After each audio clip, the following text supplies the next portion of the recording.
Hace un tiempo, meses, algunos años, una noche y sin aparente razón, te despertaste con una ansiedad que nunca antes habías sentido. Todo dolía, pero dolía de una forma muy extraña. Recuerda que cuando comenzó fue una sensación como de malestar, de inquietud, una especie de inquietud, pero que después se transformó en algo omnipresente, que te acompaña donde vayas, se queda contigo, hagas lo que hagas. Sientes que algo no va bien, aunque no lo puedes identificar exactamente, no sabes qué es lo que no va bien, pero es un estado de desasosiego que te quita la paz. Una infelicidad, una tristeza que no se marcha y que a veces hasta te enturbia los momentos que sí son agradables. Este mensaje va para aquellos que perdieron la risa, la carcajada y no saben por qué. Yo le llamo esa importante e insoportable sensación de querer que todo se termine, que el presente desaparezca, que las cosas cambien. Hay un displacer que te empieza a roer las entrañas y dejaste de descansar. Y de todos los síntomas, este es el más cruel, porque cuando dejas de descansar, dejas de dormir. Cuando dejas de dormir, por ende, dejas de soñar. Al menos antes huías de ti mismo por las noches. Decías, cierro los ojos y no me levanto más. Pero cuando pierdes el descanso, no hay 8, 9 ni 10 horas que te repongan de la fatiga del alma. Entonces uno siente que no hay tregua, que tu mente no para. Este mensaje va para aquellos que dicen, mi mente no para de imaginar cosas, de sentir cosas negativas, estoy estresado, tengo temores. Y no puedes desconectarte de tus propios pensamientos, que es lo más difícil. No logras escapar de ese extraño malestar. Al principio dejas de disfrutar, nada te satisface, después todo te irrita, y cuando te das cuenta tienes el cuerpo de un zombi. Si bien te congregas, vienes a la iglesia, te mueves como un zombi, porque es una suerte de callosidad emocional, almática, espiritual. No digo necesariamente tu diagnóstico es que vives en depresión. Estoy hablando de aquellos que están viviendo una angustia, una tristeza. Y esa callosidad produce insensibilidad, que es proporcional a lo profundo del pozo que te encuentras. Porque cuanto más hundido estás, menos sientes. Cuanto más te desgarras por dentro, más te desconectas por fuera. Y con la capacidad de sentir, también se marchan tus energías.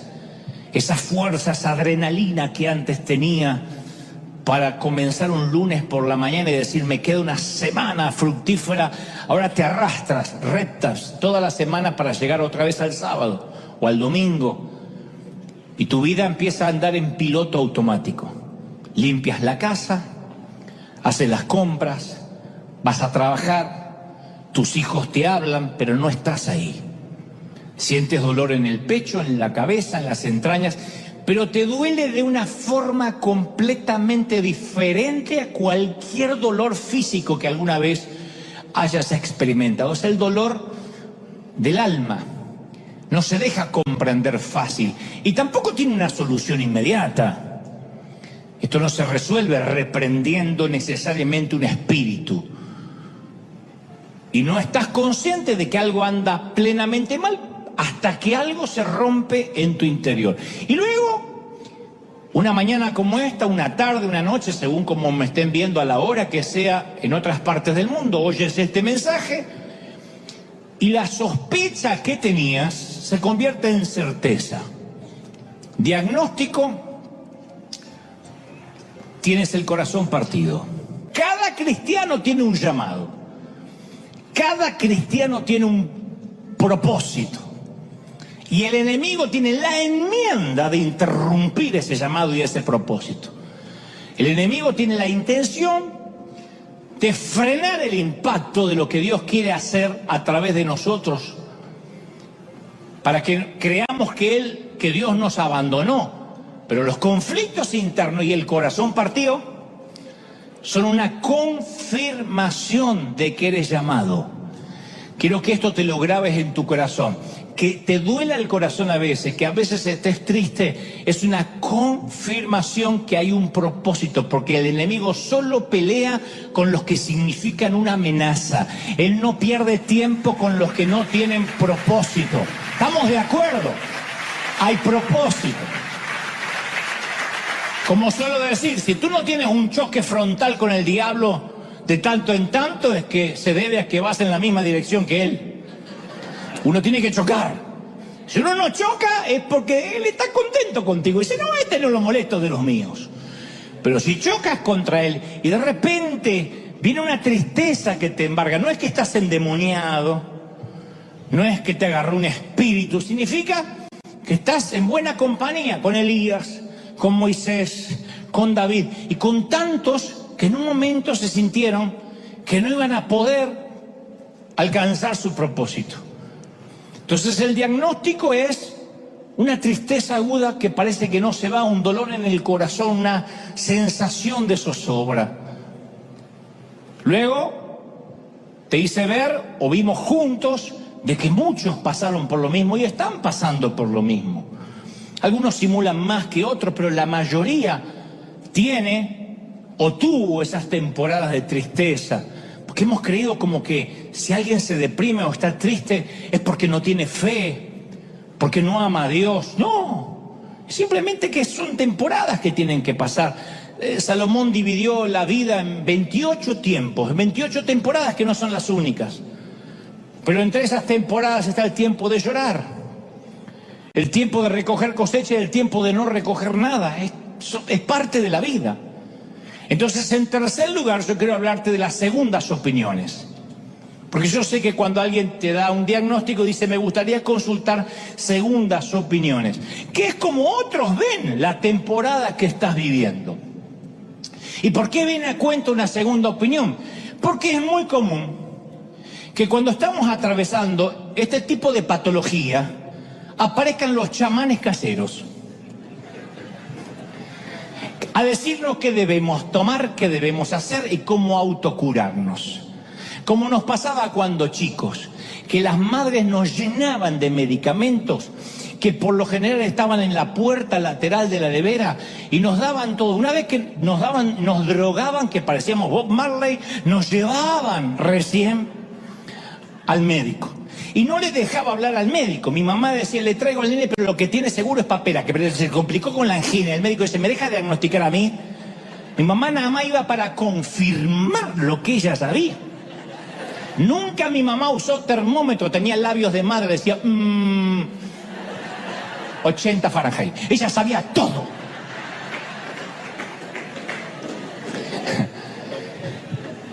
Cuando se trata de una mamá lo tomamos con cariño. Cuando se trata de chamanes caseros respecto a lo que estamos viviendo, nos lastiman. Porque yo he escuchado a muchos líderes cristianos diciendo, ¿sabían que en tal país vino un terremoto o un tsunami? Y eso fue porque viven bajo la maldición de la idolatría. Y por eso Dios mandó un tsunami. Pero casi no murieron cristianos. Soslayando la vaga idea que si de casualidad se murió o algún cristiano en la catástrofe es porque algo habrá hecho para estar al mismo nivel que los paganos idólatras vulnerables. Una presunción casi ridícula, es como pensar que en el 9/11, en el atentado de las Torres, solo murieron impíos. Eso es como decir que si un cristiano murió de COVID es porque estaba en pecado o no diezmaba. Por ahí por lo último puede ser, pero no. No, es chiste. De hecho, por el COVID han fallecido piadosos hombres de Dios. Y también por cáncer. Y por tumores. Y hasta por accidentes. De otro modo, ¿qué quedaría para aquellas tragedias que involucran misioneros cristianos junto a sus familias? Conozco misioneros muy queridos cuyos hijos se han contaminado y han muerto por la radiación de Chernóbil. O sea, la fe en Dios no es un seguro contra tragedias. Pero la gente de la iglesia, que aquí entran las segundas opiniones, no ayuda, no ayudamos, porque no entienden la mayoría, ni les enseñaron a entenderlo. Entonces cuando estás triste no quieres contarlo porque lo primero que te dicen es que te pongas a orar, o que te pongas a cantar o a reprender, que está bien, tenemos que orar. Pero a veces te dicen, no, tienes que reprender, tienes que decir y repetir tal oración, tienes que bañarte y leer la Biblia. Pero nadie va a convencerte que te van a dejar de doler los golpes, menos cuando estás en medio de una paliza. Solo quieres una tregua, que los golpes cesen. El tema es que no somos impermeables a los prejuicios de los demás cristianos y no deja de afectarnos esa mirada ajena cuando estamos pasando por algún periodo depresivo. Si se sabe que recibiste un diagnóstico de salud mental o tomas pastillas, seguro que estás con un pecado oculto o endemoniado. Entonces no pides ayuda porque te espanta ser juzgado y diagnosticado. Los prejuicios evangélicos a veces son un gravísimo problema sanitario. Y lo peor, casi nadie nos predica sobre esto. Yo he tenido momentos de tristeza donde me hacían repetir frases ridículas y pretendían creer que mi tristeza se va a ir por la mañana o pasando al altar. Reprendo la tristeza. No era así. Lo que es peor, te enfermas, llegas al hospital y ¿quiénes llegan? Los traficantes de culpa. Que son peores que Pablo Escobar resucitado. Los traficantes de culpa.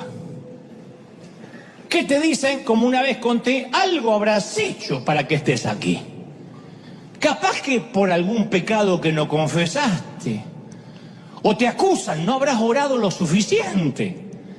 O te dicen, la frase tan dolorosa, te está faltando fe. Y lo peor es cuando te lo dice un pastor. Esto te está pasando por haber salido de mi cobertura. Te quitó la cobertura de chocolate y te fregaste. La vida es una jungla con algunos claros de tanto en tanto que hay que saber aprovechar. Aprovecha mientras tus chicos sean chiquitos, aprovéchalos cuando son adolescentes, aprovecha los años altos. Hay momentos que no van a regresar. La vida son batallas, según lo que dijo el Señor, todo el tiempo con algunas treguas, unos momentos para meterte en la trinchera y en medio del barro, de las granadas enemigas que explotan alrededor, tratar de comer una barra de chocolate, tomar aliento para continuar la guerra. Eso es la vida. Yo sé que acá no hay muchos amén ni mucha gente empoderada, pero es la vida. Sin embargo, uno de los peligros de la marea baja, de esos momentos de oasis, es que podemos comenzar a pensar que nos lo hemos ganado. Que esos días de sol son un reflejo de nuestra sana doctrina, de nuestra madurez espiritual. Yo tengo esta familia perfecta porque yo oro. Yo tengo un trabajo ideal porque yo tengo una doctrina verdadera. Y ahí podemos empezar a juzgar a aquellos que no están viviendo mareas bajas. Juzgamos a los que viven días de tormenta. Por eso los que viven días de tormenta no quieren hablar. Porque cuando nosotros tenemos un momentito de tranquilidad, empezamos a juzgar a la familia que tiene problemas, a la familia cristiana que tiene problemas con los hijos. Pero fíjate, esos padres cristianos, si fueran verdaderos cristianos, el hijo no andaría haciendo esas babosadas. Fíjate lo que es la hija, parece una loca. No parece una hija de cristiano. Es Lady Gaga. Y cuando eso pasa, estamos criticando porque nos sentimos con la autoridad para hacerlo. Fíjate que el matrimonio que está en crisis, ¿cómo puede ser que no tengan a Dios? ¿Cómo es que él puede vivir enfermo los años que viene a la iglesia y siempre enfermo? Y entonces nuestra vida espiritual, la nuestra, se empieza a volver rutina. En ese tiempo que no tenemos ninguna crisis seria, que vivimos señalando al resto, tampoco tenemos grandes avances, Empezamos a tener una vida de iglesia mecánica. Entonces cuando llegan los primeros problemas nos sorprende, porque nuestra respuesta es preocuparnos en lugar de confiar y orar. Y ahí es cuando los chicos de ahora derraman comida sobre la alfombra blanca y no somos tan ecuánimes. Explotamos, hacemos un escándalo. ¡Alfombra! ¡Te voy a reventar! Y la misma mamá que se reía, o el mismo papá que hace un mes estaba nice. Hay un renglón fascinante en 1 Samuel que describe la condición de Israel en los días finales de los jueces y dice que muchos de los hechos que el pueblo había visto de la mano de Dios ahora eran historia. El faraón había sido derrotado hace mucho tiempo atrás, los 10 mandamientos eran noticias viejas, el maná era un artículo para coleccionistas, la era emocionante de Moisés y Josué quedó para los libros de historia. Y el pueblo se estableció en la tierra prometida. Y el escritor describe el clima espiritual en estas palabras. Dice, en esos tiempos no era común oír la palabra del Señor. No era común, no dice que era inexistente, no era común. Se acostumbraron. El pueblo no está en un estado de rebelión seria, en pecado. El tabernáculo sigue abierto para la adoración. Algunos elevan oraciones, todavía se hacen sacrificios, pero lo sagrado se volvió tedioso, común, ordinario. Aceptaron la vida espiritual en modo automático. Yo ya soy cristiano porque los domingos me congrego. Y cuando uno tiene ese desorden de déficit espiritual, cuando uno deja de orar, deja de buscar a Dios y cree que en modo automático va a seguir siendo hijo de Dios, Dios tiene que irrumpir. Y tiene que decir, tengo en tu contra, como le dijo a Éfeso, que has abandonado tu primer amor. Tengo en tu contra que ya no estás enamorado de mí como antes. Ya no me lo vienes a decir. Tengo en tu contra que te acostumbraste. Entonces, ¿por qué Dios no nos da marea baja los 7 días de la semana, los 365 días del año? Porque Dios quiere enseñarnos que en esas temporadas de tormenta y de angustia son las oportunidades para que crezcamos, para que dependamos de Dios. El no saber qué va a pasar no significa que estemos condenados de por vida a la ansiedad. Más bien significa que nos exige tener fe que Dios tiene todo bajo control. ¡Aleluya! Fe de que Él tiene la solución.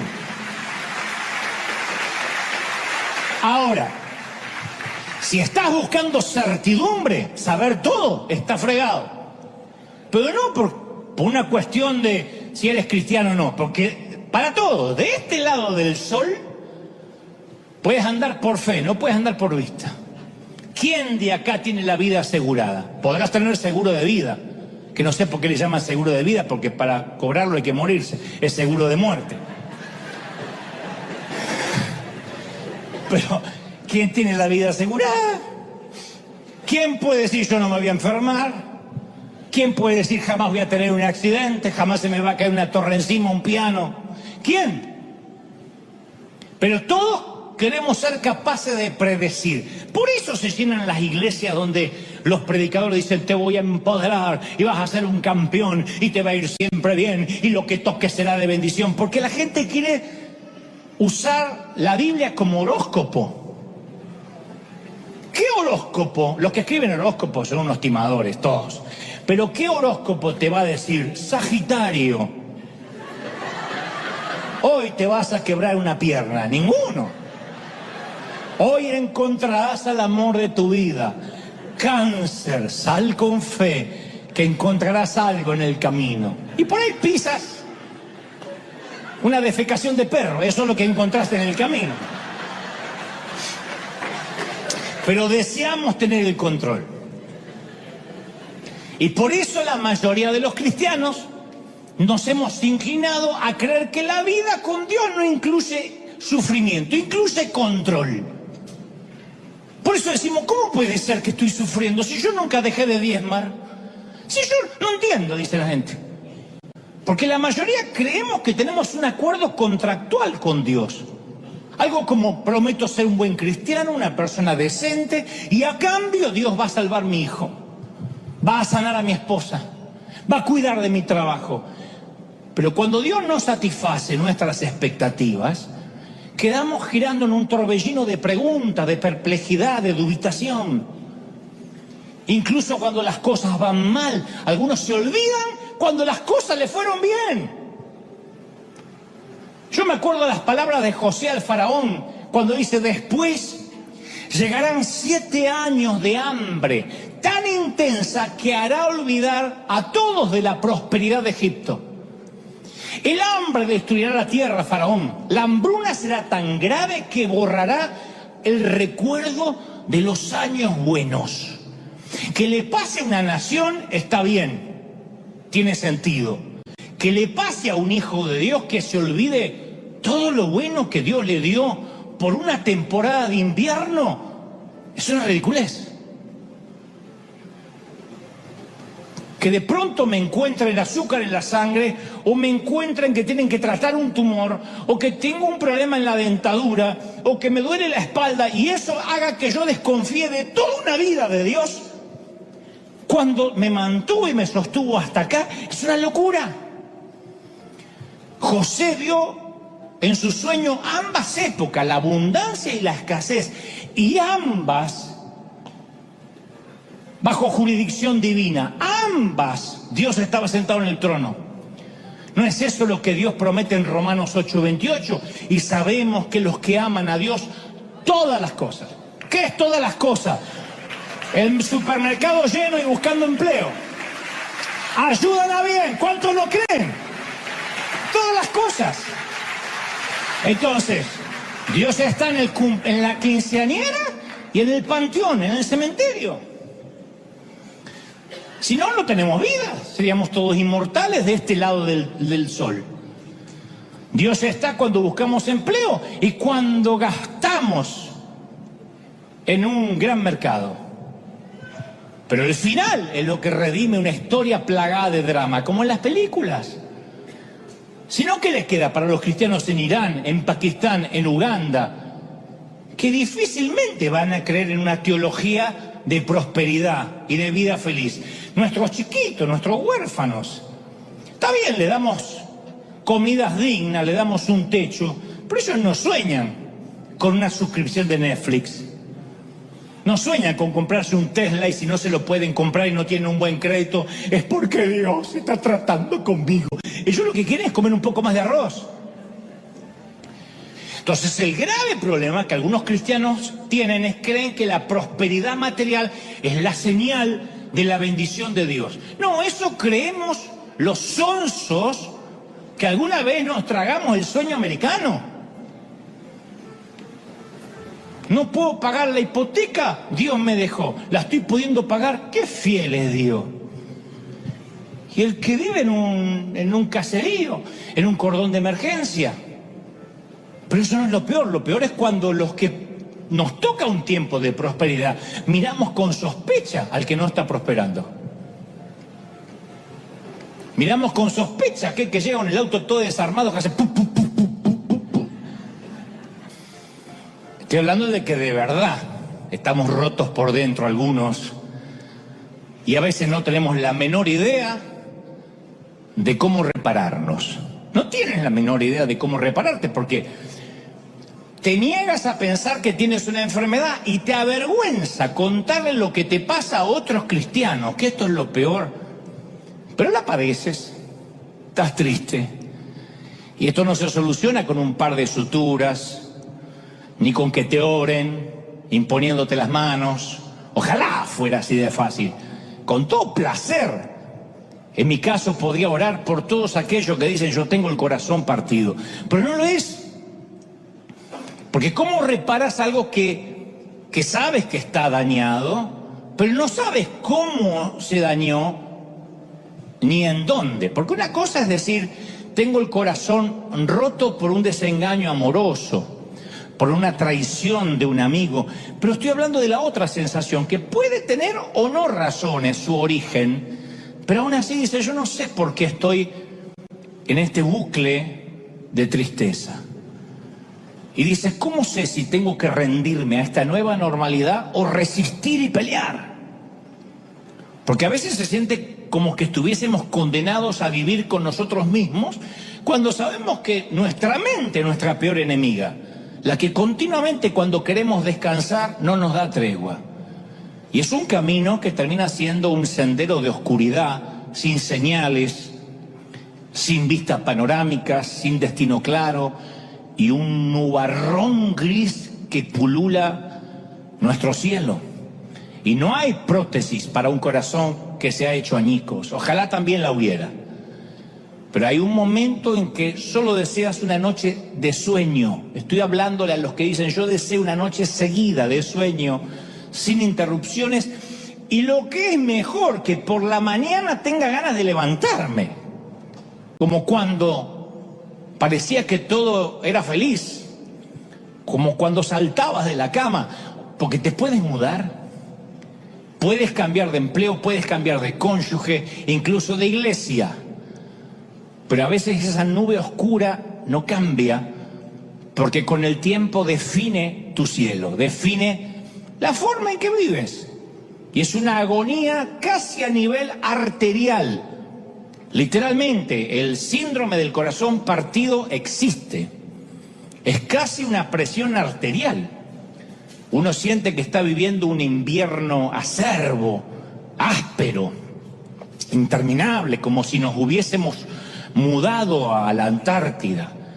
Entonces, para todos esos que ahora se identifican con esta diagnosis, con este diagnóstico, va este mensaje. En segundo lugar, quiero hablarte acerca de los antecedentes en otros pacientes.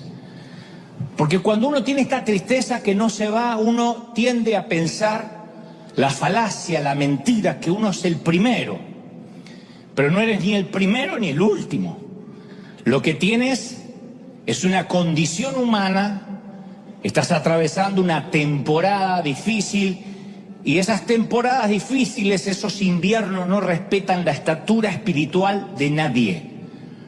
Muchísimos cristianos, héroes, íntegros, piadosos, han sufrido el síndrome del corazón roto. El profeta Elías en un momento teme por su propia vida, después ya no le importa su propia vida, y ora y dice, Señor, llévame a casa. Elías pedía la eutanasia, pedía que Dios lo matara. Llévame a casa, yo al final no soy mejor ni siquiera que mis padres. Por favor, toma mi vida. Y luego termina diciendo, todo lo que hice ha sido en vano. Primera de Reyes 19:4. Elías, el hombre de Dios que oró para que descendiera fuego del cielo, se siente tan deprimido que quiere morirse. Quiere que Dios lo mate. David estaba tan desalentado, habló del rey David, del salmista, que quería tener alas y volar como pájaro. ¿Quiénes no se han identificado con David? David lo dijo, ¿quién me diera alas como de paloma? Me iría lejos, viviría en el desierto, lejos de todo, dijo en el Salmo 55:6. Está de más preguntar, ¿quién no ha querido que le salgan alas para mandarse a mudar? ¿Quién no ha querido mandarse a mudar lejos? ¿Quién en la vida no ha dicho, ojalá pudiera, si tuviera dinero me tomo un avión y me voy a Alaska y vivo en un iglú? ¿No? Lejos de todo, donde no lleguen ni las suegras ni los diablos, que nadie encuentre dirección. Y en el Salmo 38:6, ya David no tiene respuestas, y entonces solo suspira. ¿Vieron cuando uno ya no sabe ni qué orar? Y David dice, estoy encorvado, estoy abatido en gran manera, dice David. Me siento débil, deshecho, mi corazón clama angustiado. Señor, mi suspiro sé que no te es oculto. Cuando suspiro y me duele, sé que lo oyes. Y luego termina diciendo, soy como un hombre que no tiene respuestas para nada. Este es David. un hombre conforme el corazón de Dios que vivió lo que a lo mejor estás viviendo durante esta semana. La misma tristeza, el mismo dolor, el mismo desasosiego. Yo conocí a un pastor que sufría de depresión neurótica. No picos de depresión, sino depresión neurótica. Y dejó de predicar porque él decía que no se sentía calificado para predicar a nadie. Yo le discutía, decía eso no está bien, él dejó de predicar. Pero gracias a la ayuda de psiquiatras y profesionales logró salir adelante. Pero él dice que hasta el día de hoy no puede bajar la guardia. Dice, él suele decir, yo tomo un medicamento que me limpia la basura que por las noches se me acumula en los canales de mi cerebro y me da la posibilidad de un nuevo comienzo, de una nueva gracia cada mañana. Pero por ahora me toca tragar la píldora agradeciendo a Dios. Tuvo que ir a buscar ayuda profesional, porque a veces pensamos que un medicamento, que la quimioterapia, que la diálisis, que la insulina, que los antidepresivos, que las pastillas para el colesterol son una señal de una fe débil en Dios. A veces nos juzgamos y decimos, no me digas que dependés de la insulina o de la pastilla para la diabetes. Pero esas cosas no son un sustituto de Dios. Porque también están los doctores a los que Dios le da la sabiduría para que hacen la sinapsis y estudian los neurotransmisores cerebrales para que funcionen bien. En Lucas 13 le preguntan a Jesús acerca de dos acontecimientos de actualidad que se ve que era la discusión local del momento. Uno era un hecho en el cual unos soldados romanos asesinaron a miembros de una minoría religiosa. El otro hecho fue un accidente que se desplomó una torre en los tiempos de Jesús y se desplomó y mató 18 personas. Habían salido seguramente en el periódico local, en el Jerusalem Post. Y aquellos judíos del siglo I le preguntan a Jesús acerca de lo que hoy vendrá a ser el equivalente. ¿Por qué los cristianos se mueren de COVID? ¿O por qué se mueren de cáncer? ¿O por qué niños, hijos de cristianos, a veces tienen un accidente? ¿O se enferman? Y la respuesta de Jesús, que relata Lucas 13, es brillante. Él dice, ¿ustedes piensan que esos galileos, por haber sufrido así, están hablando de los que fueron asesinados por los romanos y aquellos que murieron bajo el desplome de una torre? Dice, ¿ustedes creen que esos que murieron, esos galileos, eran más pecadores que todos los demás? No, les digo que no. ¿O piensan que aquellos 18 que fueron aplastados por la torre de Siloé eran más culpables que todos los demás habitantes de Jerusalén? Les digo que no, dice Jesús. Jesús dice que las víctimas no hicieron nada inusual que los hiciera merecer ese destino. Eran iguales a las otras personas. Entonces, él no lo dijo, pero quizá la torre se desplomó por una mala construcción, por un maestro mayor de obras hispano que no revisó los planos, se mandó a mudar al rancho y se desplomó. Entonces, Dios se vale de ambas tragedias para señalar dos verdades eternas. A menos, dice, que se arrepientan, todos morirán igualmente. Él dice que nosotros, los espectadores de la catástrofe, tenemos tanto que aprender de una catástrofe como las víctimas. No es me salvé del tsunami, me salvé del terremoto porque yo soy santo y seguro que el terremoto se llevó a los mundanos. Una tragedia debe alertarnos que estemos preparados para el caso que seamos las próximas víctimas de un derrumbe de una torre, de un acto de terrorismo, de un infarto, de un virus o de un resfrío mal curado. Que siempre tengamos nuestros papeles en regla, porque esto no es la migra. No hay una redada de vez en cuando, hay una sola redada final y te vas para abajo o te vas para arriba. Entonces Dios dice, todos deben estar preparados. Se te puede desplomar una torre, puedes tener un accidente de tránsito, puede finalmente pasar por aquí la falla de San Andrés, pero que pase por la vereda y no por acá. La catástrofe nos recuerda la brevedad de la vida. Yo he estado con cristianos que estando enfermos se preguntan, ¿qué es lo que el Señor está tratando de enseñarme? Dicen, ¿cómo tengo más fe para sanarme y salir de aquí? Otros suplican, ¿qué tengo que hacer para que Dios me sane? Cuando duele, no podemos dejar de preguntarnos qué es lo que Dios está tratando de decirte mediante una simple faringitis o la muerte repentina de un ser amado. Porque el dolor y el sufrimiento son parte integral de nuestro planeta. Y los cristianos no estamos exentos. ¿Se acuerdan? En el mundo tendréis ¿qué? Aflicción. Él nunca nos prometió un seguro contra enfermedades, tragedias. A veces sabemos que nos enfermamos. ¿Por qué? A ver, también está eso, poco ejercicio. Toda una vida con mala dieta, comiendo carbohidratos, grasa, fritura. Y te vas al cielo disparado como flatulencia de buzo. O a veces es algo hereditario. A veces es un germen. El sufrimiento nos dice a toda la humanidad, cristianos y ateos, que algo está mal en este planeta y que necesitamos la intervención de Dios. Pero es peligroso y ni siquiera es bíblico que te tortures tratando de encontrar el mensaje de Dios en tu dolor.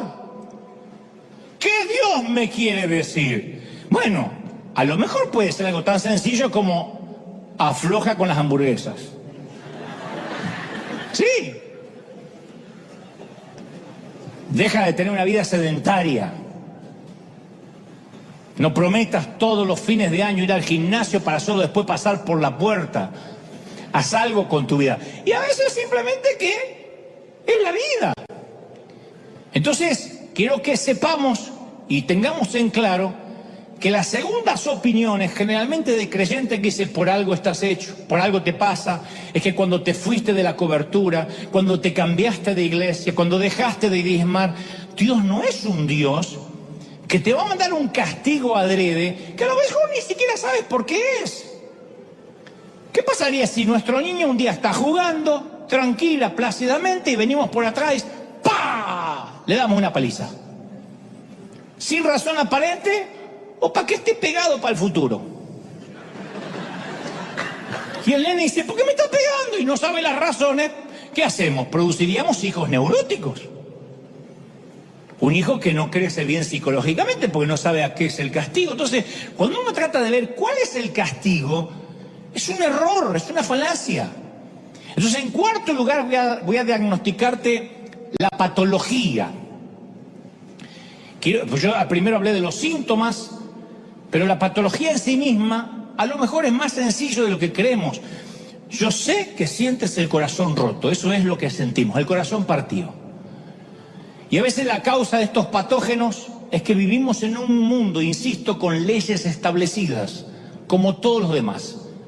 Y en nuestro ámbito cristiano hay dos grandes errores. El primer gran error es cuando, insisto, atribuimos todo el sufrimiento a Dios y lo consideramos como un castigo. Si vives así vas a vivir amargado. Nadie nos queremos ni siquiera resfriar. No queremos que nuestro hijo tenga fiebre. Pero ¿qué padre no tuvo un hijo con fiebre? Y si vas a decir, ¿por qué Dios permite la fiebre? Porque es niño, porque la fiebre existe y porque se tiene que afiebrar.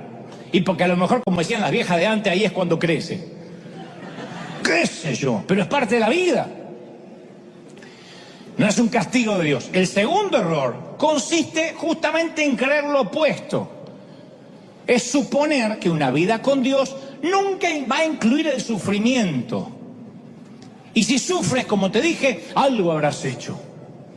Justo cuando necesitas fuerzas y esperanza para combatir la tristeza, llegan algunos traficantes de culpa y te ofrecen, como te dije, una dosis helada de más carga. Y cuando el corazón duele, ya tienes tus propias dudas. Porque el sufrimiento, ¿qué hace? Nos lleva a cuestionar nuestro sistema de creencias, nuestras convicciones más íntimas. Y yo quiero que te grabes esto te va a empezar a sanar ahora mismo. Dios ve todo. Dios ve todo. Dios ve tu dolor desde que empezó. Como te dije hace un par de domingos, estás en un ambiente controlado, lo creas o no. Dios dijo en Éxodo 3:7, ciertamente yo he visto la opresión que sufre mi pueblo en Egipto. Los he escuchado quejarse de sus capataces. Conozco sus penurias. Yo creo que Moisés estalló en llanto cuando oyó estas palabras. Porque el Creador estaba conmovido. Dijo, yo he visto, yo los he oído llorar. Y yo quiero que tomes esa palabra logos y la hagas un rema, una palabra puntual para ti. Dios me ha visto llorar por las noches. Dios me ha visto que no puedo dormir. Desde que empezó, Él está observando. Él lo vio. ¿Lo crees de verdad? Él lo vio. Lo ve.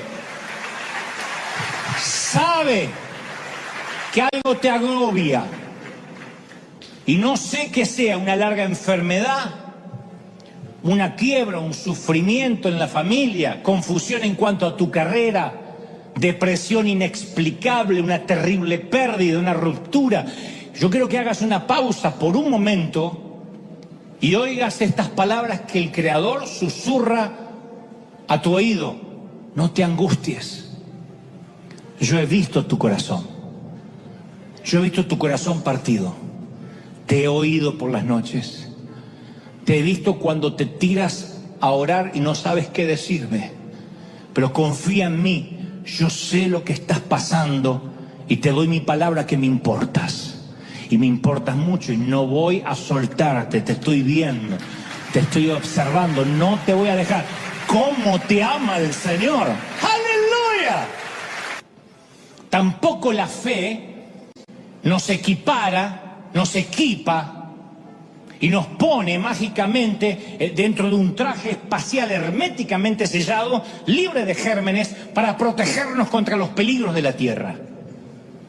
Porque eso nos impediría identificarnos con el mundo. ¿Cómo vamos a predicarle al mundo si nosotros no tenemos dolor ni sufrimos nada? Nuestros hijos son perfectos, nuestros cónyuges son perfectos, tenemos los matrimonios ideales, tenemos las mejores hipotecas, los mejores créditos, así cualquiera predica. No. Ese es un lujo que Dios no le permitió ni a su propio hijo. Sostener la idea que convertirnos en cristianos nos garantizará salud, prosperidad, es una falacia, es un embuste. Que quiero que seas próspero, claro, y yo también quiero. Que quiero estar sano, lo intento, trato, me cuido, oro. Pero no estoy exento a que una enfermedad llegue a mi cuerpo y algún día esa enfermedad crezca, sea gigante y sea el motivo de mi partida. De algún modo me tendré que ir. Y en quinto y último lugar, en los últimos minutos, quiero recetarte la terapia. Porque es más sencilla de lo que creemos. Es más sencilla de lo que podrían hablarnos por horas. Es vital que sepas que la profundidad del valle es una promesa de la altura de la bendición que está por venir. El camino de un valle oscuro siempre nos lleva a una escena elevada.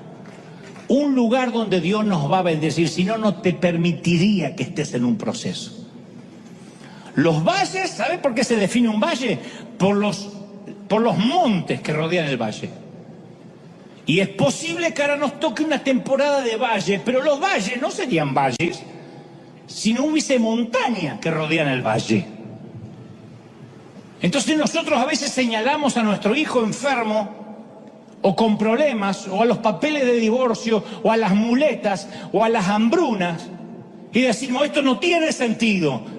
Pero ¿será posible que exista alguna explicación a ese sufrimiento que no vamos a entender mientras que estemos aquí?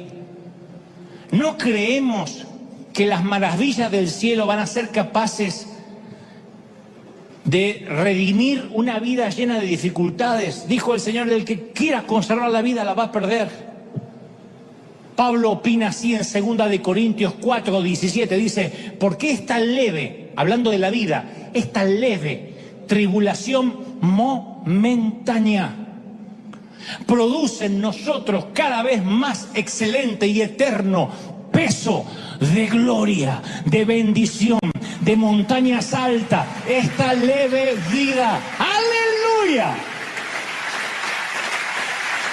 Entonces el granjero que se ponga a llorar sobre las semillas enterradas tiene que recordar que no es tiempo de llorar, es tiempo de plantar. No tiene por qué sufrir.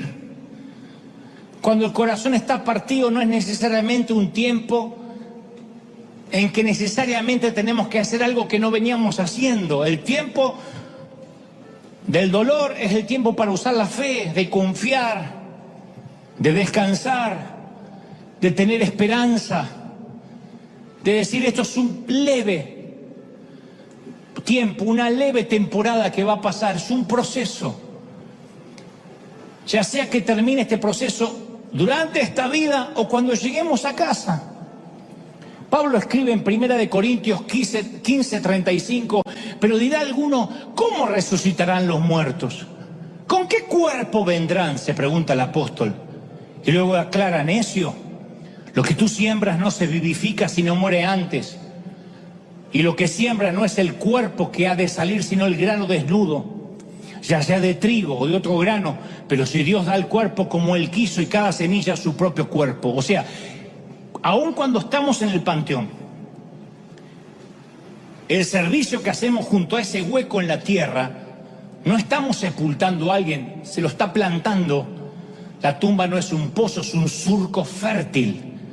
El cementerio no es un lugar de descanso eterno, es un lugar de transformación.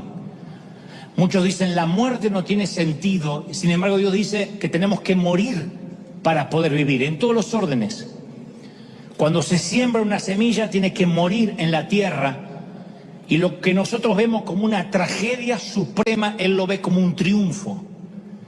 Así como la semilla se entierra y la cáscara de afuera se desmenuza, así nuestro cuerpo enterrado se va a corromper. Y lo va a hacer a medida que cumplamos años hasta que vayamos a la tumba. ¿Y qué es lo que hacemos durante la vida? Plantar la fe para que produzca fruto. De otro modo, vamos a tener semilla guardada en un cofre. Y es semilla. Dijo Jesús, si el grano de trigo no cae en la tierra y muere, queda solo. Pero si muere, lleva mucho fruto. Yo no puedo imaginarme cómo va a lucir un tomate mirando una semilla de tomate. Porque lo que sembramos y lo que crece es totalmente diferente. Yo no puedo imaginarme una planta mirando la semilla, ni tampoco podemos tener una idea de nuestro futuro mirando la semilla de la fe, mirándola nomás. Uno tiene que plantar la fe. ¿Cómo plantamos la fe? Estoy en silla de ruedas. No es lo que hubiese elegido cuando niño, pero tengo fe de que con piernas sanas o con piernas enfermas, yo sé dónde voy y me alegraré en el Señor todos los días de mi vida. Si me quiere sanar, enhorabuena. No me quiere sanar, enhorabuena. Bienaventurado. ¿Estás conmigo, sí o no? Filipenses 3:20, más nuestra ciudadanía está en los cielos, de donde esperamos al Salvador, el cual transformará el cuerpo de humillación nuestra. Esa es nuestra ciudadanía. No esperamos papeles de la Unión Americana para que nos cambie la vida. Si Dios te da papeles y legalidad en el país, ¡aleluya! No te lo da, te alegrarás en el Señor. Tu cuerpo y tu corazón están cansados, están agotados. ¿Por qué? Porque no usas la fe. Entonces duelen las articulaciones, los músculos están fatigados. Ahora entiendes por qué Pablo describe el cuerpo como una habitación. Él dijo en 2 Corintios 5:2, él dijo, gemimos dentro de nuestra habitación. A lo mejor tu habitación estaba acostumbrada a ser robusta, fuerte, y el tiempo pasó, las tormentas arreciaron, y a ese viejo cascarón se le han hecho algunas averías. Entumecida por el frío y azotada por el viento, tu habitación ya no es tan fuerte como alguna vez lo fue cuando joven. O a lo mejor tu habitación nunca fue fuerte. Tu vista nunca fue buena. Tu oído nunca fue muy claro. Tu corazón nunca fue muy resistente. Capaz que toda tu vida fuiste muy sensible y la mayoría de las cosas que a los demás ni le afectan, a ti te liquidan. La sensibilidad es un don de Dios, es un regalo de Dios. Añade tristeza, pero es un regalo de Dios. Tal vez tu andar nunca fue muy vigoroso y has visto a otros como dan por sentada su buena salud y tú nunca la has tenido. Sillas de ruedas, muletas, visitas regulares al médico, operación en la rodilla, cuartos de hospital, agujas, estetoscopios, diálisis, sueros intravenosos. Darías cualquier cosa por un solo día con el cuerpo saludable. Y mira lo que dice la versión de la Biblia de Jerusalén acerca de las mismas palabras de Pablo, eso de dentro del cuerpo de la humillación. Él dijo, Él transfigurará estos cuerpos miserables en copias del cuerpo glorioso de Cristo. Entonces, a pesar de que la fraseología cambia, la promesa es la misma. Así como Dios puede hacer un roble, de una semilla y un tulipán de un bulbo, Él hace del cuerpo viejo un cuerpo nuevo, un cuerpo sin corrupción, un cuerpo sin debilidades, un cuerpo sin deshonra. Yo sé que tendré un cuerpo idéntico al de Jesús, que mi dolor no va a durar para siempre. Tu dolor no va a durar para siempre, tienes que creerlo. Tienes artritis en las coyunturas, en el cielo no la vas a tener. Tienes un cáncer destruyendo el sistema, en el cielo no existe el cáncer. Está débil tu corazón, en el cielo será fuerte. Se desconectan tus pensamientos, te está fallando la memoria y te asusta. Tu nuevo cuerpo viene en el pack, en el combo, con una mente nueva. Yo no puedo prometerte que tu corazón partió va a sanar pronto. Tampoco te puedo prometer se va a recuperar del todo de este lado de la eternidad. Pero te doy mi palabra de honor que lo que ahora está torcido va a ser enderezado. Lo que ahora es imperfecto va a ser reparado. Lo que ahora está fracturado será más fuerte que antes. Y ese corazón que por ahora, por el momento, por esta leve tribulación momentánea está partido, será trasplantado en uno nuevo, saludable y entero. Será aquí o en la eternidad, pero Dios nos lo prometió y un trato divino.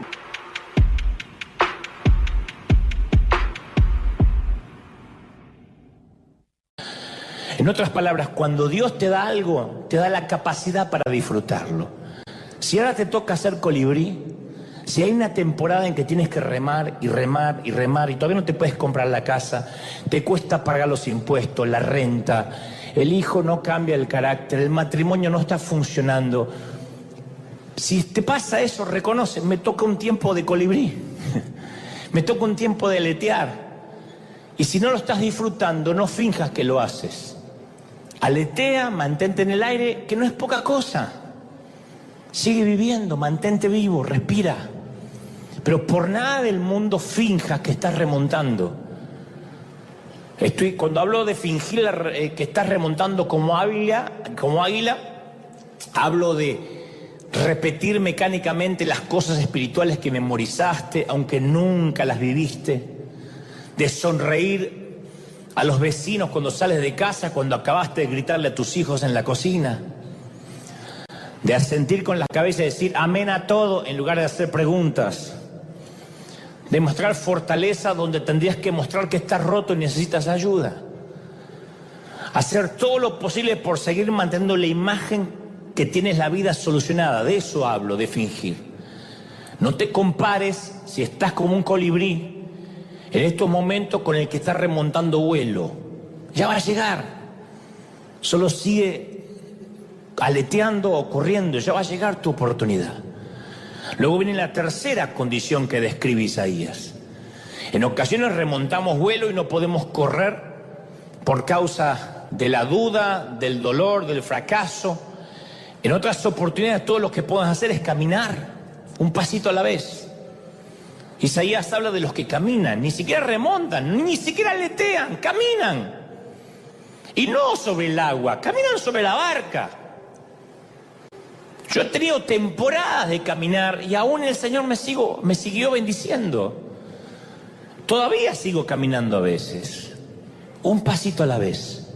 Y uno lo único que puede decirle al Señor: Señor, acá estoy, yo continúo. No se va a morir la iglesia porque yo deje de ir. Sé que mi trabajo no se ve mucho, ni creo que el pastor note que yo falte. No estoy siendo muy fructífero, productivo, no me siento muy triunfante en este año, pero yo te voy a seguir, un pasito a la vez, un ladrillo a la vez. Yo simplemente voy a continuar caminando, un pasito, así. Así. Yo vi a mi papá en rehabilitación los últimos años. Lo ponían entre dos bastidores y lo que tenía que hacer era así, ida y vuelta, toda la mañana. Y yo le preguntaba al terapeuta: ¿y en qué le sirve? Es un pasito. Algo es algo. Si se queda en la cama se muere más rápido. Pero un pasito va a hacer que sus arterias fluyan mejor, que sus fluentes sanguíneos esté mucho mejorado, más fluido. Entonces es una pequeña abertura, un pasito a la vez, un sencillito paso de obediencia, un pasito detrás del otro. No es poca cosa, de verdad te digo. Yo sé que estamos acostumbrados a escuchar sermones: triunfa, empodérate, remonta como el águila, eres vencedor, real sacerdocio, linaje escogido. Y casi no hay mensajes para los que damos un pasito a la vez. Un pasito, un pasito. Yo tengo una historia de mi productor de toda la vida, mi productor de teatros, de los eventos, de las cruzadas, de los superclásicos. Se llama Daniel Peckerman, a quien le mando un saludo enorme. Él fue quien cuidó a mi papá los últimos años allí en Argentina. Y trabaja conmigo hace 30 años. Todavía no puede dejar el cigarrillo.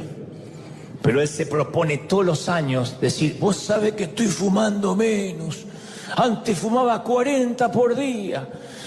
Ayer 39. ¡Gloria a Dios! Él tiene una voz difónica, de verdad. Entonces, a veces me dice: lo estoy logrando. Y a veces estamos comiendo juntos y dice: ¿puedo ir afuera? Le digo: seguro que orar no es, ¿no? Entonces me dice: no, pero estoy aguantando. Y yo nunca le dije: pecador, ¿cuándo vas a dejarlo completamente? Siempre le digo: es un pasito a la vez. Es un esfuerzo. Hay gente que va dando un pasito a la vez. Un pasito y dice: hoy vencí. Eso es un adicto en recuperación. Dios no puede hacer las cosas, bueno, Dios sí las puede, pero no todos reciben las cosas de manera inmediata. Hay gente que tiene que ir un pasito a la vez, con su carácter, con su temperamento. No te apures.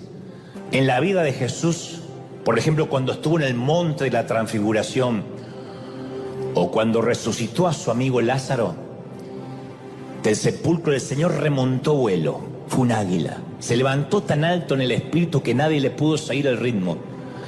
Subió como un avión a propulsión a chorro. Nadie podía entender.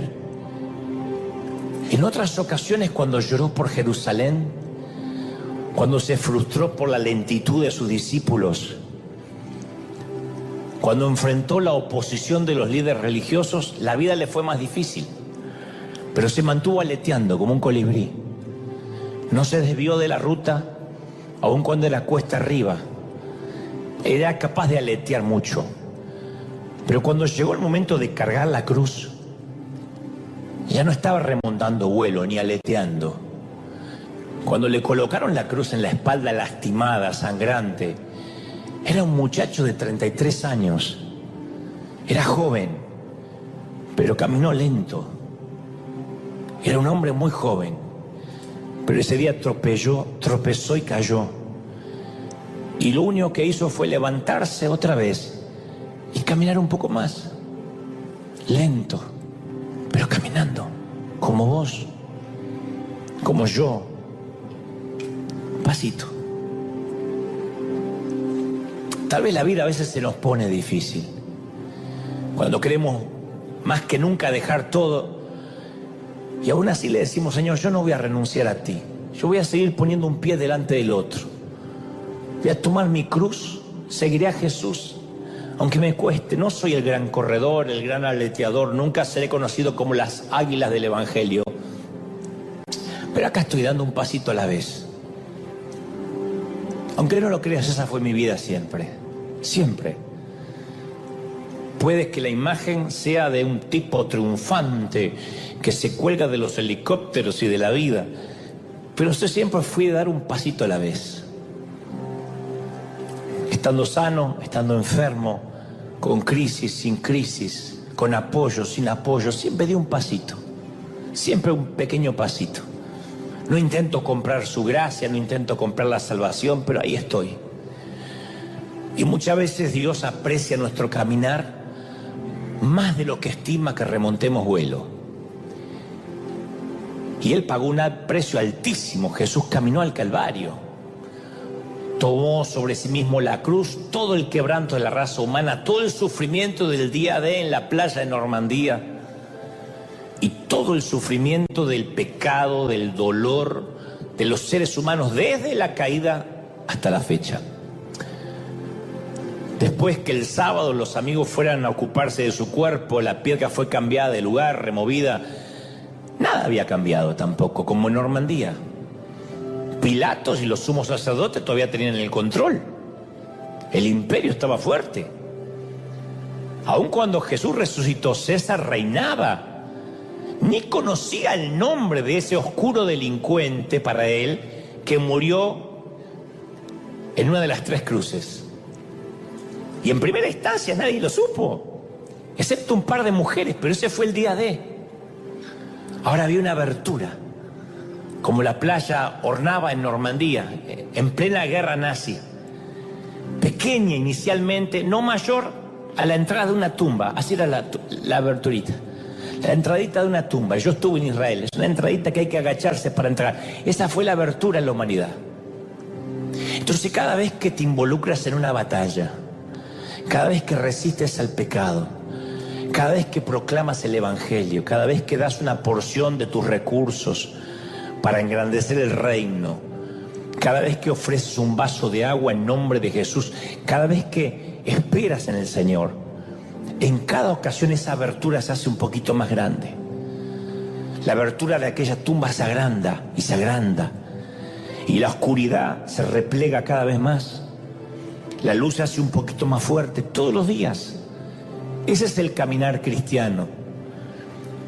En nuestro mundo vamos a encontrar muchos corredores veloces. Hay algunas águilas que remontan vuelo mucho más alto de lo que podemos ver. Y es difícil caminar cuando uno está rodeado de águilas, de corredores. Sin embargo, caminar a veces es lo único, lo mejor que podemos ofrecerle a Dios. Es mejor que estar quieto. Camina. Él entiende todos los detalles al respecto. Él sabe lo que es. Caminó al Calvario. Caminar también cuenta, no lo olvides. Caminar cuenta. Tú dices, pero yo no oro casi nunca, apenas por los alimentos. Bueno, caminar cuenta, eso cuenta. Estás intentando.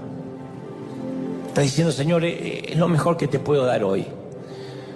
A veces mi emoción y mi espiritualidad siento que está un 90%. Y vengo con un 90% aquí.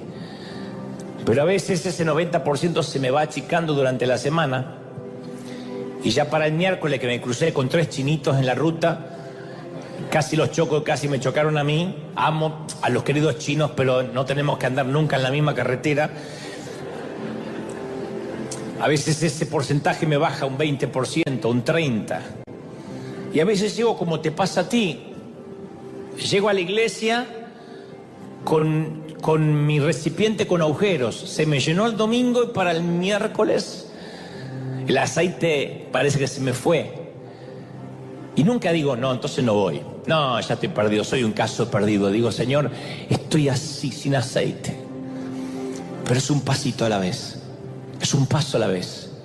Un día va a llegar la liberación. No nos equivoquemos, habrá muchas más batallas, habrá muchas peleas este año, habrá muertes. Pero el día de ella ocurrió cuando nadie lo estaba mirando. Al final de ese día todo habrá cambiado. Así que mi propuesta, mi consejo de parte del Señor que me envía es: sigue caminando, no te entregues, no te rindas, porque lo que esperamos es tan importante como lo que nos ocurre mientras que estamos esperando. No te rindas, sigue, un ladrillo a la vez, un paso a la vez. ¿Alguien lo cree? Dígame amén. No te entregues, no te rindas, sigue caminando. Yo sé lo difícil que es, sigue. Es difícil, dice hoy otra vez, no hay cambios, sigue ahí, no te entregues. No te entregues, no arrojes la toalla, todavía la campana no sonó, vamos, un round más, sigue. Sigue con la familia, sigue creyendo en tus hijos, sigue creyendo en la economía, sigue creyendo que las cosas van a estar bien. No es un optimismo barato. Es decir, Señor, yo creo que si no miro para abajo y me concentro en ti, sé que voy a llegar. Jesús no le dijo, corre hacia mí, le dijo, solo camina hacia mí, tienes que caminar. Así que te voy a repetir los dos consejos que alguna vez le dieron a este actor de riesgo novato. Cuando se acerque el helicóptero Salvador, que se va a acercar, solo déjate que te eleve suavemente, no hagas movimientos bruscos. Si te olvidas de este consejo como este tonto actor, esto sí es determinante, aun si fueras Tom Cruise. Pase lo que pase, sientas lo que sientas, escuches lo que escuches durante este año, en cualquier medio de comunicación, nunca mires hacia abajo, no mires hacia abajo. No mires hacia abajo, elévate la vista arriba. Vamos, dale un aplauso al Rey, celebra al Señor, dale ese aplauso gigantesco al Señor de señores y del Señor. Tú has hablado hoy. Si crees que Dios habló, que ese aplauso se escuche. Vamos, vamos, que ese aplauso se escuche si crees que Dios te habló. Un paso a la vez. No mires abajo, no te entregues. Bendito sea el Señor. ¿Cuántos lo creen? Díganme amén. ¿Cuántos toman la resolución este año de caminar hasta que puedas aletear, hasta que puedas remontarte en alas del Espíritu? El Señor me dice que vas a remontarte en alas del Espíritu, que este año vas a remontarte, va a ser difícil, pero Él te va a remontar. No vas a entender el favor, no lo trates de explicar. Solo un consejo, nunca te asignes ese favor. Nunca digas por mi trabajo duro, nunca digas por mi talento, es porque tengo papeles, es porque yo me lo gané, porque ahí vas a empezar tu caída. Solamente dile, no entiendo el favor, solamente no lo puedo explicar sin la ayuda divina. Estoy remontando en alas del Espíritu, estoy remontando en un viento de otra parte. Bendito sea el Señor. Estoy remontando en un viento que me sostiene. ¡Aleluya! Entonces tu vida en algunos momentos va a remontar espiritualmente. No lo vas a entender, son tiempos de favor. No son siempre, pero llegan a veces. Tal vez ahora te encuentres así. Tal vez estás transportado en alto en el poder de Dios y estás hablando en lengua todo el día y lo ves a tu marido panzón y no te importa, y ves a tu mujer llena de crema y te importa menos, tus hijos no se bañan una vez al mes y tampoco te importa, no pierdes el gozo, te sientes fuera de la barca. Dios responde tus oraciones con generosidad abrumadora, te utiliza en formas que te impactan, te da poder para vencer la tentación, te sientes productivo en tu vida laboral, hay una fortaleza, una sabiduría que sobrepasa tus habilidades. Dices, ¿de dónde saqué eso? ¿De dónde lo tenía? Algo así, como es casi como una vida libre de suegras y de migraciones, una vida ideal. Bueno, si eso pasa, sé agradecido durante esa temporada, no te bajes de la ola. Permanece en la corriente del Espíritu, obedece a la guía del Espíritu, no te muevas. Sigue orando y no supongas que estás remontando el vuelo por tu propia fuerza. Son vientos del Espíritu. Estás remontado en un viento del Espíritu. No digas, y me lo merezco, porque te vas ahí abajo como el colibrí. No lo hagas. Como nos pasa en River Arena hace años. River Arena no se puede explicar humanamente. Y es maravilloso que no se pueda explicar ni en libros, ni en posts, ni en métodos de crecimiento. Hay cosas que solo se explican con la gracia divina, con un viento de otra parte. Y cuando eso pasa, remontamos y nos mantenemos en el aire. ¿Cuántos dicen amén? Piensa en cosas alentadoras, pero no mires hacia abajo. Y solo recuerda que hagas lo que hagas, no mires hacia abajo. Y me imagino que los ojos de Pedro estaban fijos en Jesús y que durante esa experiencia la conciencia de la presencia de Jesús dominó su mente. Mirándole a los ojos, él no miró nunca hacia abajo. Y durante el tiempo que duró, que no sabemos cuánto, Pedro caminó sobre el agua. Y se nos dice entonces que ocurrieron tres cosas. El centro de atención, de la atención del apóstol, se desplazó de Jesús hacia la tormenta. O sea, la Biblia dice literalmente sintió el viento. El viento ya estaba, pero allí fue cuando se dio cuenta que el viento lo rodeaba. Y ese cambio de atención dio lugar a un conjunto nuevo de sentimientos, de pensamientos que se centraron en el pánico y la incapacidad. Dice la Biblia, y tuvo miedo. Esto, a su vez, interrumpió la capacidad de continuar confiando y caminando en el poder de Jesús. Porque la Biblia dice que comenzó a hundirse y clamó, Señor, sálvame. Y desde luego, a mí me conecta esto con los cartoons, con los personajes de la Warner, creados allá en 1949, el Correcaminos Pepe y el Coyote, que en un momento el Coyote siempre se le acababa el piso y él continuaba moviendo las piernas y de hecho corría tan bien en el aire como lo hacía en la tierra. Pero de repente se da cuenta que ya salió de la cima del precipicio. Ahí le da pánico. Acuérdense que toman en sus manos un pequeño cartel que dice sálvenme y se desploma a cientos de metros. Lo que sería la muerte segura de un coyote ordinario, pero a él solo le deja unos raspones que desaparecen en el siguiente cuadro y sigue insistiendo con los fallidos productos de Acme, ¿no? Eso, él no es salirse de la cima lo que hace caer al coyote en los dibujos animados. La caída ocurre cuando se da cuenta que está en el aire. Cuando se le olvida la regla número 1, no mires hacia abajo. El problema del coyote es que mira hacia abajo, no que está caminando en el aire. El problema de Pedro no es que está caminando en el agua, es que mira hacia abajo. Y tal parece que Mateo, el evangelista, quiere que entendamos algo cuando nos relata la historia. Porque mientras que la mente de Pedro se centró en Jesús, Jesús le dio el poder para que Pedro caminara sobre el agua. Pero cuando su mente se concentró en la tormenta, su miedo hizo un cortocircuito con el poder sustentador de Dios. Entonces la esperanza fue lo que sacó a Pedro de la barca, la fe lo sacó de la barca. La confianza es lo que lo sostuvo. El miedo es lo que lo hundió. ¿Me siguen, sí o no? Y existe una condición mental, no es ni siquiera espiritual, que es esencial para vivir el tipo de vida que Dios quiere que vivamos durante el transcurso de este año. Este es un año donde se va a desatar mucho temor. Ya te aviso, mucho temor. Y no soy profeta de mal agüero, pero todo dice que van a aparecer nuevas cepas y nuevos contagios. Ahora dicen que este nuevo contagio es más leve, pero que viene y se hace más viral, y que vienen cosas peores, y que ya hay otro en África. Parece que se pelean las naciones por sacar nuevos virus, como si fueran nuevos automóviles.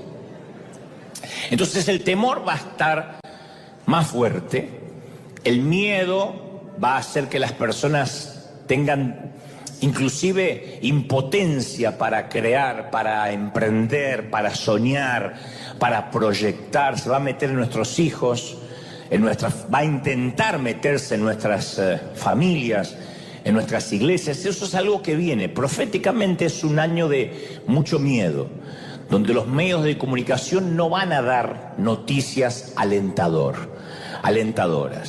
Algunos van a claudicar, otros se van a mantener. Llámalo esperanza, llámalo confianza, llámalo seguridad, Pero hay una gran diferencia entre quienes van a seguir intentando, creyendo a Dios, y los que van a renunciar y se van a hundir. Cuando estoy hablando de hundir, estoy hablando a nivel salud, estoy hablando a entregarse a nivel económico, a nivel espiritual.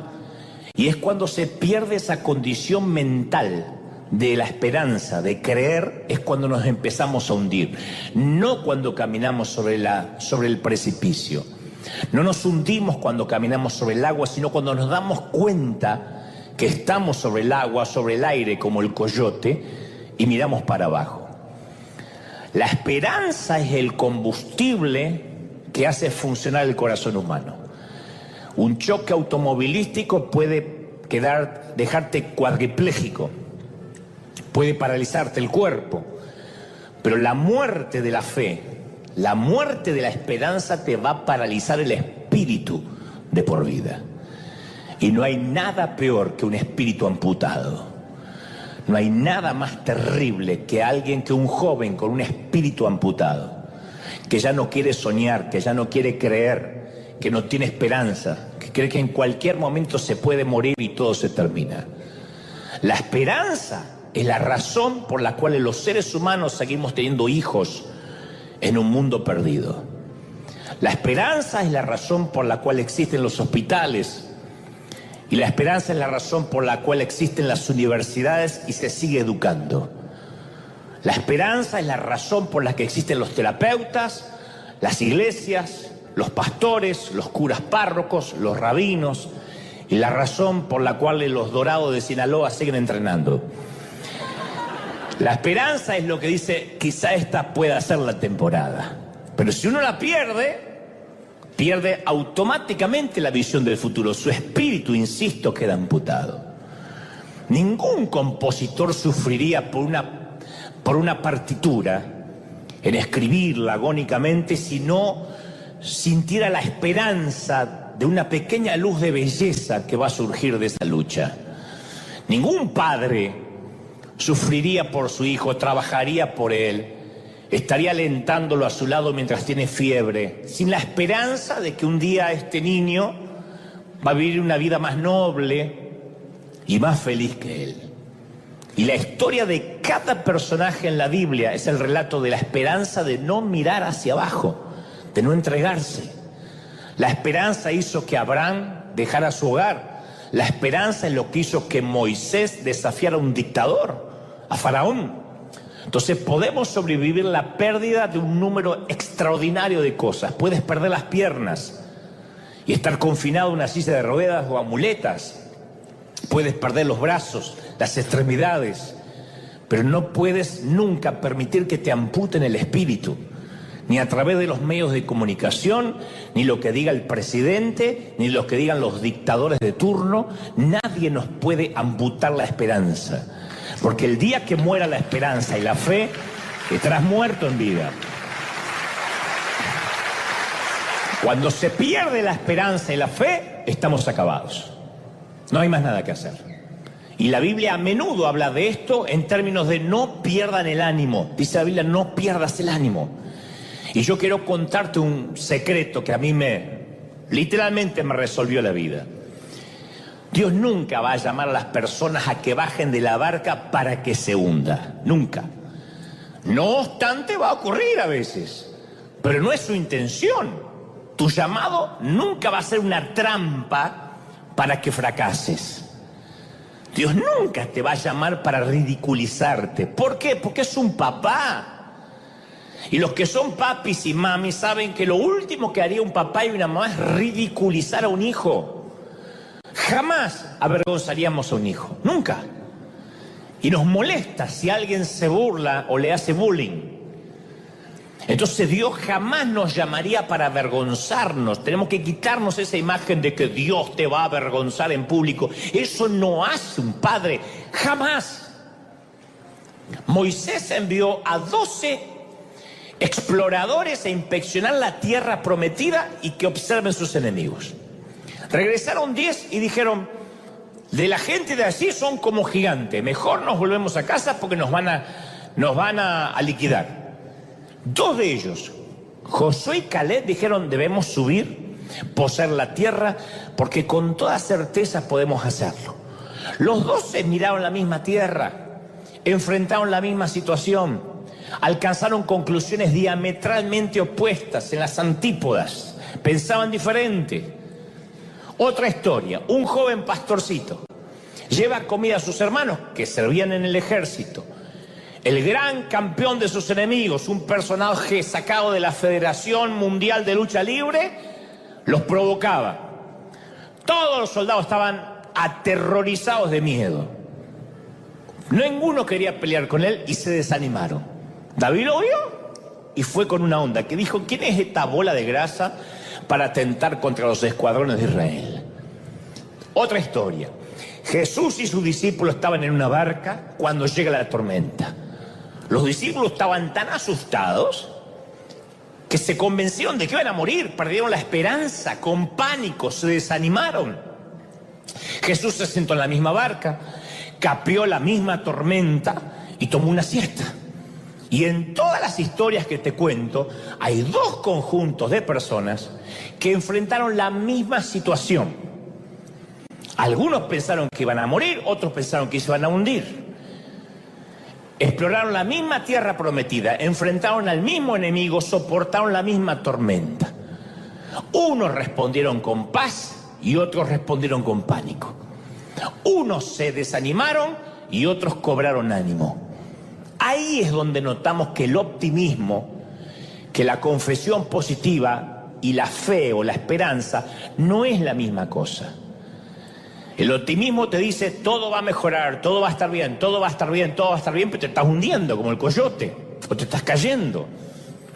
La esperanza incluye todas las ventajas psicológicas del optimismo, pero está fundamentada en algo más profundo.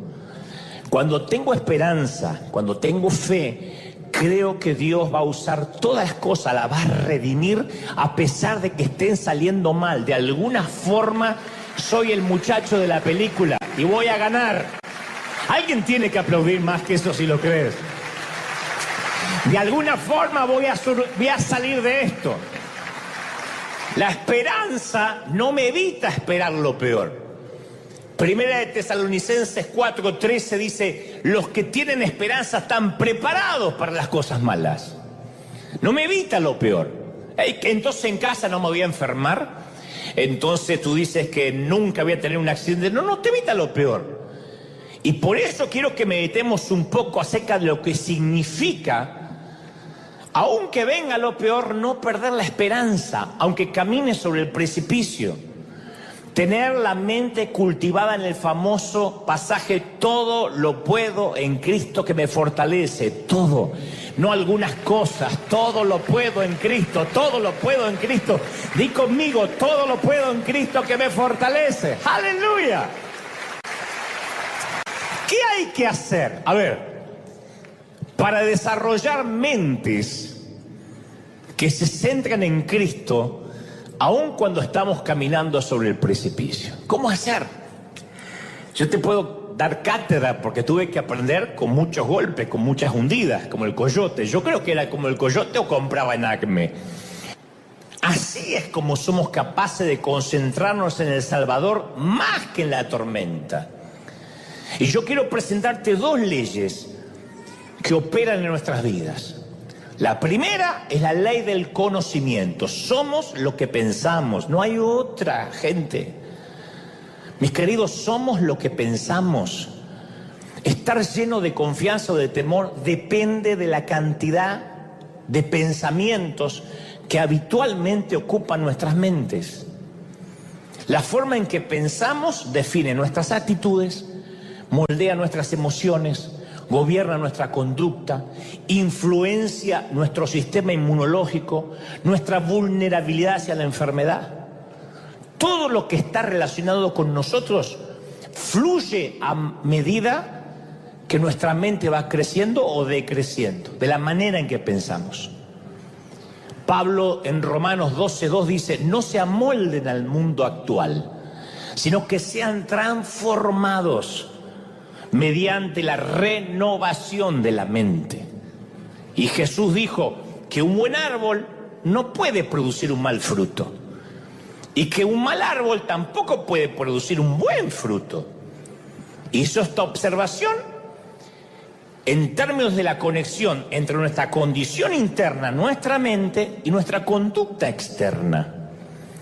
A largo plazo, el buen pensar, es decir, las percepciones precisas, la fe, las emociones saludables, los deseos íntegros, las intenciones honorables, no van a producir malos resultados en nuestra vida. Y el mal pensar no va a producir buenos resultados. Entonces somos lo que pensamos. La segunda ley que gobierna nuestras vidas y que casi nadie se da cuenta, en nuestra mente va a pensar en aquello a lo que esté más expuesta. Lo que repentinamente entra en la mente, al cabo del tiempo la moldea, nos guste o no. Tú y yo no somos aquello que nuestros padres criaron. Somos lo que la mente fue adquiriendo desde la niñez hasta esta vida adulta. Y eso se expresa en la manera que hacemos las cosas, en quienes nos vamos convirtiendo. La ley de la exposición es tan inviolable como la ley de la gravedad. Yo arrojo este vaso al piso y nadie se sorprendería que se cae, porque todos sabemos que la ley de la gravedad funciona. Nadie se sorprende. Sin embargo, para el asombro, hay gente que reacciona con conmoción a la ley de la exposición. La gente se sorprende que aquello a lo que se expone, el paso del tiempo resurge en la forma en que se sienten y cómo ven las cosas en la vida. Nuestros niños están expuestos a miles y miles de actos violentos y explícitos en los medios de comunicación, en las redes, en los celulares, en los jueguitos. Los videojuegos son gráficamente violentos. Pega un vistazo a lo que juegan tus hijos y vas a ver que es matar, quemar, desmembrar gente, zombies, criminales, animales, gente común. Y luego actuamos con sorpresa cuando se inicia una pelea en las tribunas de un equipo de fútbol, o en una disco, o cuando los tiroteos en las escuelas dejan devastada una nación. ¿Cómo los niños van con armas? Si están entrenados mentalmente para matar. Zombies, gente, hay un jueguito que literalmente es ir con un auto e ir matando peatones por la calle para ganar puntos. Entonces, nos hace falta voluntad y la restricción para crear una sociedad que produzca mentes que no estén saturadas con violencia desde que nacen. Estamos inundados de imágenes sexuales en televisión, en internet, en celulares, en laptops. Ya no hay filtros que las controlen. Un niño de 10, 11 años ya vio más pornografía que lo que un adulto en nuestros tiempos pudo haber visto a los 30 años. ¿Por qué? Ya nadie busca la pornografía los encuentra. Y las imágenes sexuales explícitas no solo se envían a adolescentes, sino a niños que no tienen oportunidad de protegerse de algo que todavía sus mentes no pueden digerir. Eso se llama perversión, desviar el uso natural de algo o de alguien. Y luego nos impactamos cuando los niveles de promiscuidad y adicción sexual se elevan y se embarazan niñas de 13 años. A mí me sorprende cómo algunos piensan o viven como si pudieran salirse con la suya al violar la ley de la exposición. Hay gente que dice, no, yo veo algunas películas, yo observo estas imágenes, escucho palabras perversas, pero no me afectan. Yo sé retener lo bueno. Y aparte no le pongo atención, a mí esas cosas me entran por un oído y me salen por el otro. No es así. Si el número suficiente de chicas adolescentes ven el número suficiente de portadas de revistas, que incluyen el número suficiente de modelos cadavéricas, que se le pagan cifras inverosímiles para parecer artificialmente delgadas, llenas de Photoshop, y luego citarlas como experta de lo que hay que hacer para que la vida valga la pena. Vamos a crear una generación de mujeres jóvenes cuyas mentes siempre estén ocupadas en pensamientos como: no soy bonita, no soy delgada, no soy deseable para los hombres, mira qué gorda que estoy, tengo que dejar de comer, voy a comer y voy a vomitar. Como la frase de la película El diablo viste en Prada: estoy solo a una diarrea de mi peso ideal. Porque eso es a lo que están expuestas. Una nena de 11, 12 años que está pendiente de su cuerpo, la hemos perdido. Tendría que estar jugando con muñecas. Tendría que estar preocupada de cualquier cosa, menos en cómo le queda la falda. Tiene 11, 12. Y si está preocupada a esa edad es porque estuvo expuesta. Eso se llama la ley de exposición. Y sus sentimientos de estima se desploman. Y esto no debería sorprender a nadie. Las actividades a las que asistimos, el material que leemos o el que no leemos, la música que escuchamos, las imágenes que vemos, las conversaciones que mantenemos, los sueños que tenemos cuando estamos despiertos, todos terminan moldeando nuestra mente, nuestro carácter, nuestro destino. Si todo el día estás pensando en sexo, eso será tu mente, un depósito de lascivia. Y no me estoy volviendo viejo, pero algo sé de la vida y sé lo que la mente puede causar. Isaías 26:3 dice: tú guardarás en completa paz a aquel cuya mente en ti persevera, cuyo pensamiento en ti persevera. Entonces todo depende de dónde está puesta nuestra mente o con qué la estamos alimentando. Vamos e invertimos una fortuna en comida balanceada para el perro, pero alimentamos nuestra mente con basura en Netflix o Amazon o cualquier estupidez que pueda aparecer por ahí. No digo que esté mal el streaming, digo que si no somos selectivos a la hora de cómo vamos a alimentar la mente, le estamos dando chatarra. Y después vienen las pandemias, y después vienen las crisis, y después vienen los problemas, y claro que nos hundimos si la mente ha estado expuesta a todo tipo de basura y no hay depósito de donde el Espíritu Santo pueda acceder y trabajar. Y una vez que nuestra mente está centrada en Jesús, hay otro gran secreto para no hundirnos en la tormenta. Una vez leí un clásico libro llamado Las Crónicas del Circus, El secreto de los trapecistas. Leí un dato muy curioso y es acerca de la relación especial que tiene que existir entre el acróbata y el receptor, o sea, quien lo atrapa. Siempre hay dos.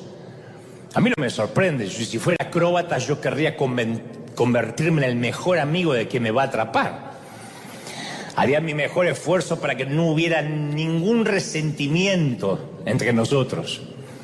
Pero mientras que el acróbata se balancea muy alto en los circos, llega un momento en que se suelta del trapecio y describe un arco en el aire. Y durante ese instante, que deben ser microsegundos, pero a él le debe parecer una eternidad, el acróbata queda suspendido en la nada. Es demasiado tarde para agarrarse otra vez al trapecio, ya no hay marcha atrás. Sin embargo, es demasiado pronto para ser sujetado por el que lo va a recibir. Y el acróbata no puede acelerar la recepción. Y en ese momento su único trabajo es quedarse tan quieto y estático como le sea posible. El acróbata, dice el narrador, jamás debe tratar de recibir al receptor. Debe esperar con absoluta confianza. El receptor lo va a atrapar, pero él tiene que esperar. Su trabajo no es agitar las manos. Si lo hace, podría propiciar su muerte, tal como me aconsejó el piloto del helicóptero, y que yo no hice caso. Déjate atrapar y por nada del mundo mires hacia abajo. Entonces el trabajo más difícil de todo, esperar. esperar que pasen los síntomas, esperar que pase la enfermedad, esperar que pase la crisis del divorcio, esperar que salgan los papeles, esperar por migración, esperar que la suegra se vaya. Es lo más difícil. Puede que ahora estés viviendo un momento vulnerable. Puede que hay personas aquí que hoy tengan que soltar aquello que Dios te pidió que sueltes cuando terminaba el año que se fue, pero no sientes todavía que la mano de Dios te está agarrando. Y estás así, como el acróbata. Obedeciste y todavía no sientes que Dios te agarró. Te moviste en fe, pero no sabes dónde vas. Hay personas que han tomado decisiones en fe, en obediencia, han dado una siembra financiera y todavía no vino la provisión. Como el trapecista estás allí en el aire, esperas con confianza, pero hay veces que empiezas a creer que la paciencia se te va a agotar. A mí me gusta la imagen de Isaías 40:30 que dice: aún los jóvenes se cansan, se fatigan, los muchachos tropiezan y caen, pero los que esperan, los que confían en el Señor, alguien tiene que decir amén, los que esperan renovarán sus fuerzas, dice, volarán como las águilas. Ah, me gusta eso. Correrán y no se fatigarán, caminarán y no se cansarán. Y en algunas veces remontamos los cielos y volamos como las águilas. Esa es una hermosa imagen de Isaías.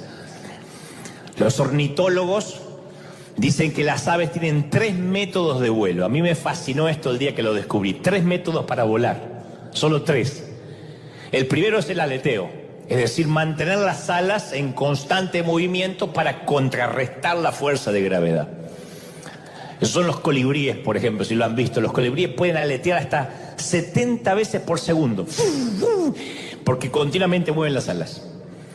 Aletear es lo que los mantiene en el aire, pero implica un esfuerzo. Yo creo que los colibríes llegan a la casa y le dicen a doña colibrí: no me hables porque aleteé todo el día, no tengo ganas de hacer nada.